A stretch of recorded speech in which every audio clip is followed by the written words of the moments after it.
Now I would like to talk about renal physiology in short. If you are thinking about renal physiology,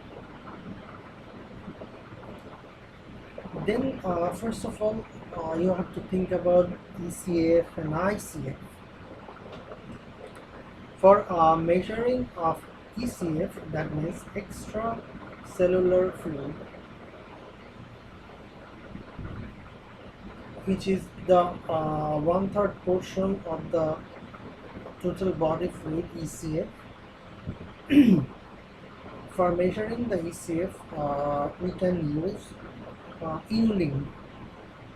Inulin or mannitol can be used for measuring the ECF. And if you want to measure the plasma, then you can use radioactive albumin. So for ECF, you can use inulin or mannitol. For plasma, you can use radioactive albumin. And we know that normal serum osmolarity is near about 300 milliosmol per kg of water. And if you think about GFR, that means glomerular filtration rate, it is near about 90 to 120 or 140. The ratio is in between 90 to 140.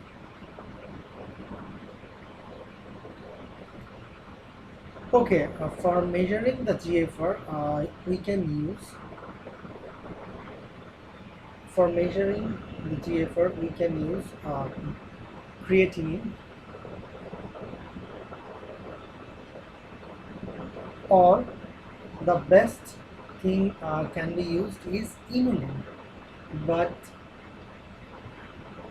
inulin is used in the lab. For practical purpose, we are using creatinine. For measuring renal plasma is measured by PAH, that means para-amino hippuric acid.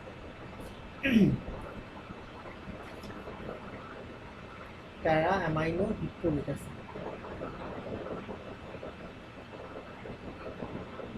Okay.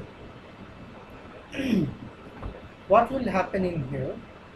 In here, for measuring GFR, the formula is UV by P. That means urinary inulin and the urine flow rate and plasma inulin. On the contrary, you can use urinary creatinine, urine flow rate and plasma creatinine.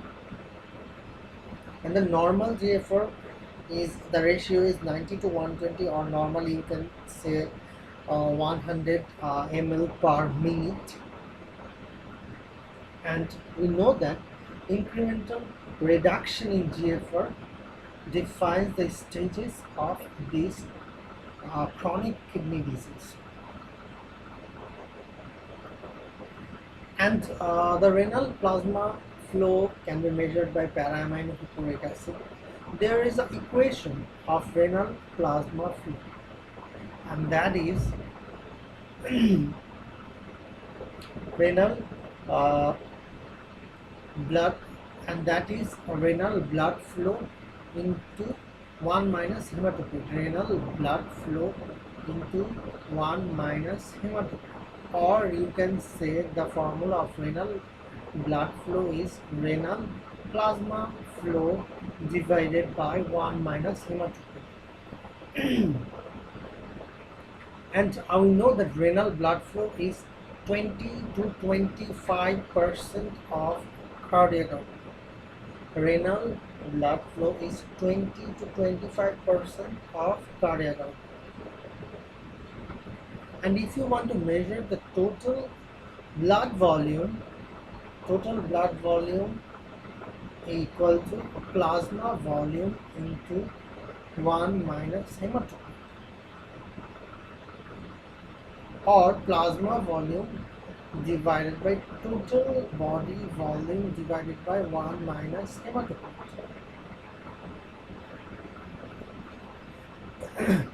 And if you are thinking about filtration fraction is equal to GFR by renal plasma flow. And we know that the normal filtration fraction is 20%. The normal filtration fraction is 20%. And the filtered load is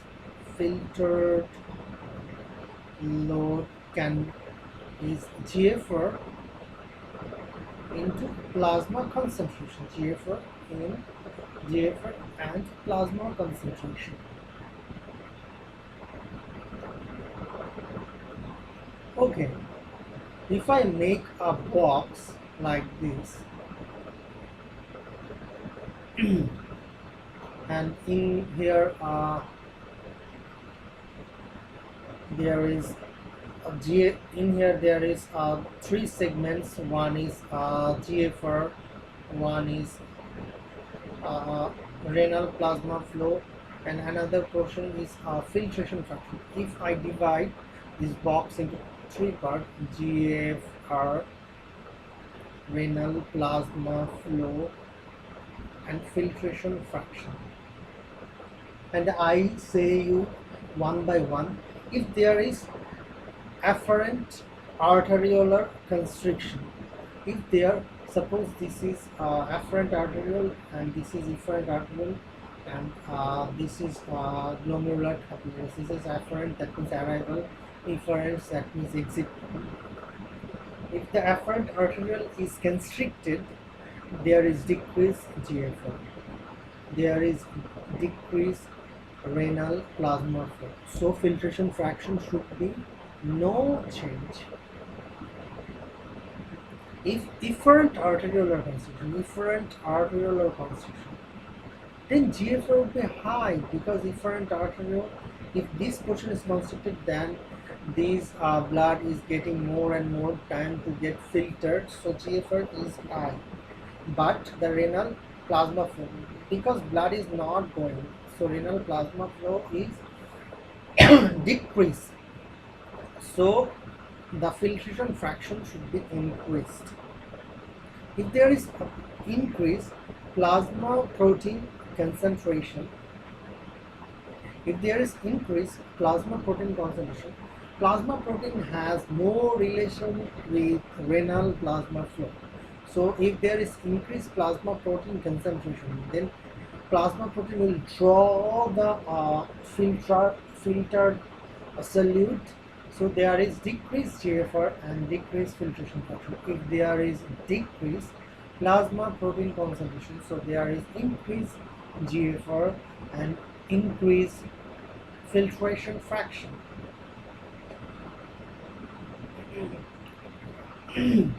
If there is a constriction of ureter, suppose there is a constriction, if ureter is obstructed or constricted, then GFR would be low. There is no relation with renal plasma flow. That's why the filtration fraction will be low. If there is dehydration, then GFR would be low, filtration would be low. If there is dehydration, renal plasma flow would be very, very low. So renal plasma flow is very, very slow, so filtration fraction is high. And that is all about changing glomerular dynamics. So if I ask you about the renal plasma flow, how we can measure renal plasma flow? By para-amino and uric acid. What is the equation of filtration fraction? That is GFR by renal plasma flow. GFR by renal plasma flow. If I am talking about the equation of the filtered load, filtered, I'm talking about the equation of the filtered load.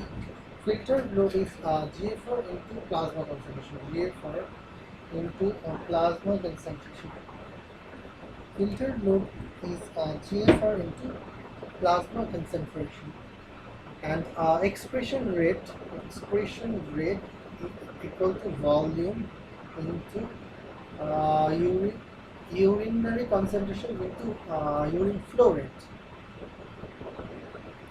And we know that reabsorption rate equal to filter minus excretion.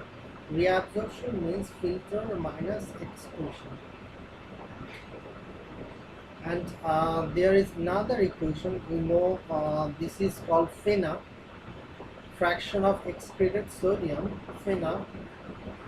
By using FENA you can measure acute renal flow, acute renal failure. If it, is it pre-renal, renal, or post-renal? This can be this FENA is used as an indicator in these circumstances. That FENA is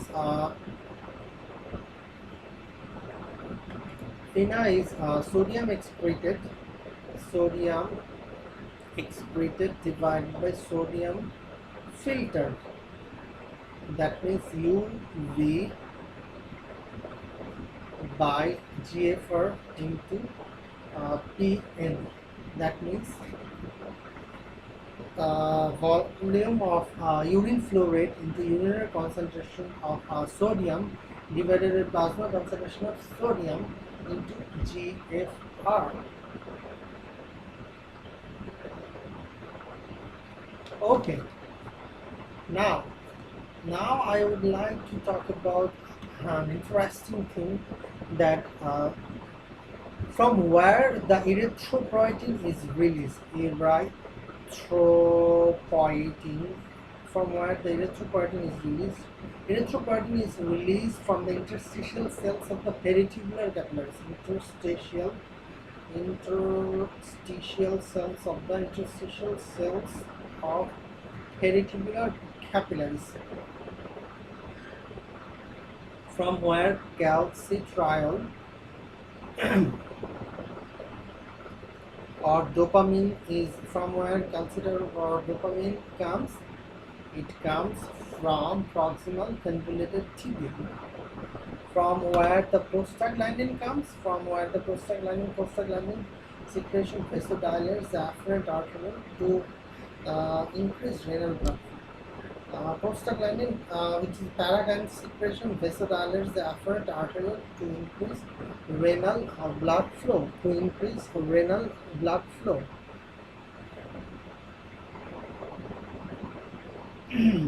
From where ANP and BNP comes, ANP comes from atria, BNP comes from ventricle.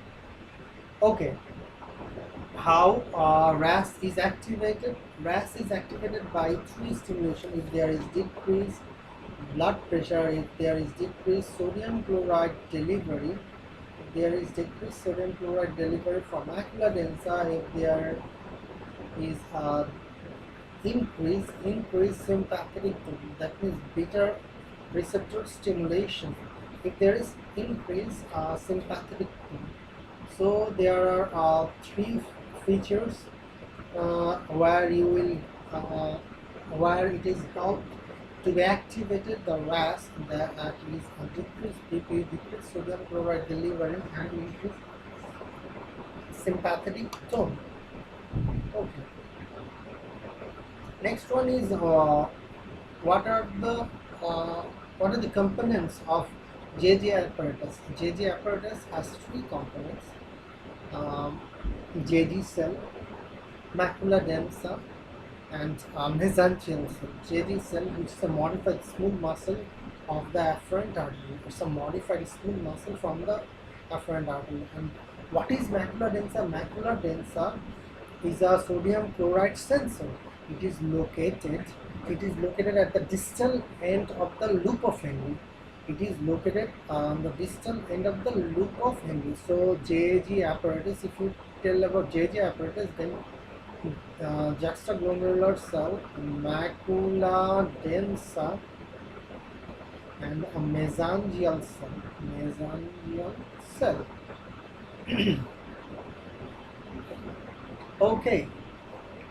Now, I would like to talk about what are the causes of hyperkalemia.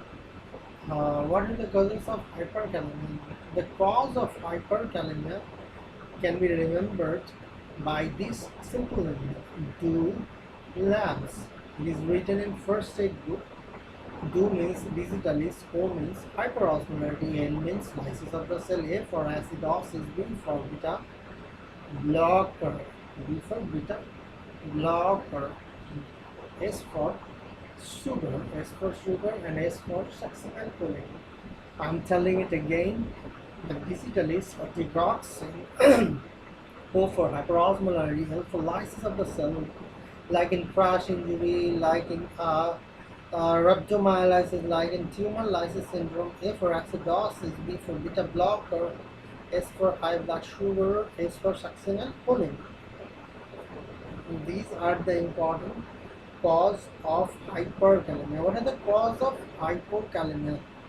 The opposite thing happens in hypokalemia, like beta agonist, like cell production in AM, cell production in CML, hypoosmolarity if there is insulin, because insulin shifts potassium into the cell. If there is hypomagnesemia, if there is alkalosis, these are all about the cause of the potassium hypokalemia. Okay. Now I would like to discuss about the hormones acting on kidney. We know that ANP comes from atrial pressure, increased atrial pressure, and ANP will work on TCT, distal convoluted tubule. It will cause increased GFR and increased filtration with no compensatory sodium reabsorption in the distal nephron. It will work in the ANP will work in the distal nephron. Net sodium loss and volume loss. ANP will increase sodium filtration with no compensatory sodium reabsorption. It will not gonna reabsorb sodium, it will filter the sodium in the distal nephron. And that is all about in angiotensin 2. Angiotensin 2 angiotensin 2 synthesized in response to decreased BP. If there is decreased blood pressure, if there is decreased, we know that angiotensin 2 is an important vasoconstrictor. If there is decreased BP, it will cause efferent arteriolar constriction and increased GFR and increased filtration fraction. Increased GFR and increased filtration fraction with compensatory sodium reabsorption in proximal and distal. In proximal and distal to maintain circulating volume. Angiotensin 2 will reabsorb from proximal and distal nephron. What are the thing parathyroid hormone does? Parathyroid hormone secreted in response to decreased plasma calcium and increased phosphate. PTH will release if there is decreased calcium and increased phosphate, or increased plasma 125 dihydroxycholic acid.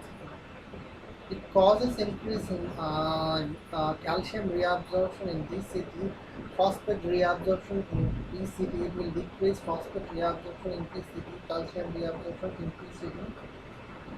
It will increase active form of vitamin D production, and that is all about parathyroid hormone. It will increase calcium in DCT, decrease phosphate in PCT.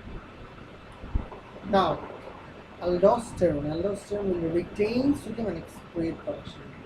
Retain sodium and excrete production. And ADH, finally ADH or vasopressin, it will increase plasma osmolarity. It will increase plasma osmolarity and decrease blood volume. Can you tell me from where NP works? NP works in the DCT, distal convoluted tubule, distal nephron.